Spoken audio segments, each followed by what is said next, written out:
Hello friend, তোমরা সবাই কেমন আছো? আজকে হাজির হয়ে গেছি লুচি তরকারি নিয়ে।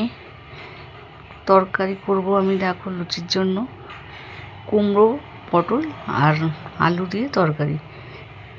এটা জিরে ফোড়ন দিয়ে রান্না করছি আমি।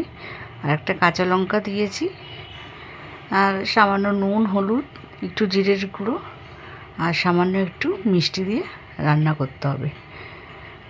জলখাবারে লুচির সাথে এটা ভালোই লাগে খেতে, একটু মাখা মাখা হয়। ফোড়ন দিয়ে আলু, কুমড়ো, পটল সব ভেজে নিয়ে সব কিছু দিয়ে জল দিয়ে দিলাম। মাখা মাখা তরকারি আমার হয়ে গেছে আমার তরকারি। এদিকে ময়দা মেখে নিব। ময়দাটাই একটু নুন দিয়ে মেখে নিচ্ছি ময়দাটাকে। লুচি করে নেব।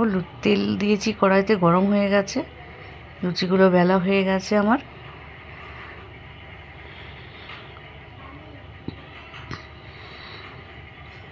সব ফুলকো লুচি, দেখো টোপা টোপা হয়ে ফুলে যাচ্ছে লুচিগুলো। খেতে দুর্দান্ত হয় এই তরকারি জলখাবারের সাথে।